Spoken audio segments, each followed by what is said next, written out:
Joining us now is Senator John Barrasso, Republican from Wyoming. Known by many as Wyoming's doctor, he spent 25 years as an orthopedic surgeon and has been a vocal opponent of President Obama's sweeping health care law.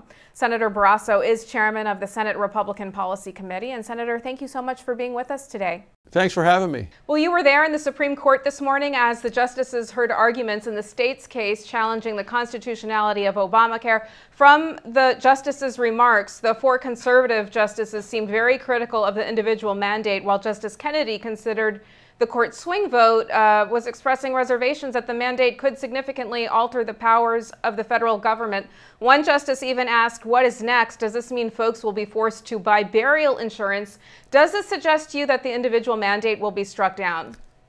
Well, I sure hope that the individual mandate is struck down. It's hard to guess what the justices will ultimately decide, but today was the main event, the big discussion about whether the government had a right to come into our homes and tell us we must buy a government-approved product. And to me, that was the bright line in the sand that they were debating, because the government has always been able, well, to put in regulations in terms of if you wanted to buy a car, they could say, well, it has to have this kind of fuel efficiency or certain kind of emissions controls on it.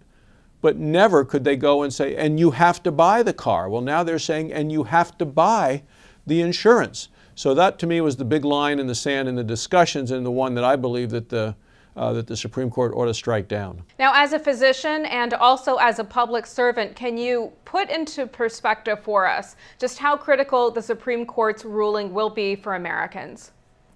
Well, I think that this health care law is bad for patients, it's bad for providers, the nurses and doctors who take care of those patients, and terrible for taxpayers. So I think this law is not a good law for our country, and the best thing that can happen right now is for the Supreme Court to rule that it is unconstitutional, that Congress overstepped its bounds and has said things that the American people know is not in our Constitution. And our Constitution says that the government cannot come into our homes and make us buy a product. Okay, let's say the Supreme Court does not find that the law is unconstitutional. Republicans will fight to repeal the entire law.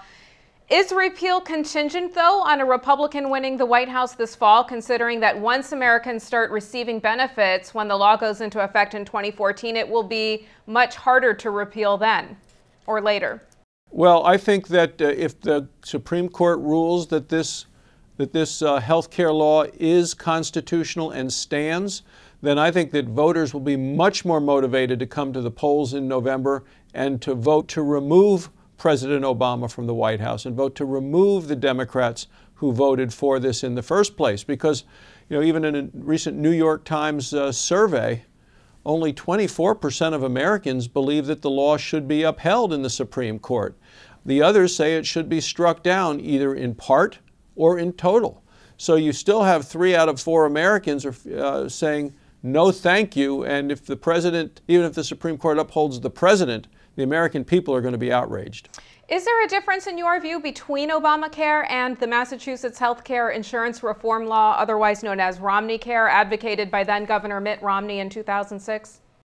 Well, the big difference to me is that states have rights to do what they think is best for the citizens of that state. But what works well for one state may not be something that citizens in another state want or desire or can afford.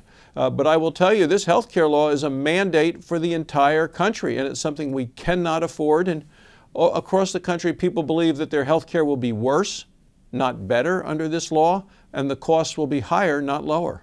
Senator, one last question for you. You stated in December that you would not endorse any candidate during the primaries, but would ultimately support whoever the Republican nominee is. Would you now endorse Mitt Romney, if not for his implementation of that health care law in Massachusetts? Yeah, I still haven't endorsed any of the candidates. I think any of the 4 of them would be a much better president than Barack Obama. All right, Senator John Barrasso, Republican from Wyoming. Thanks so much. Thanks for having me.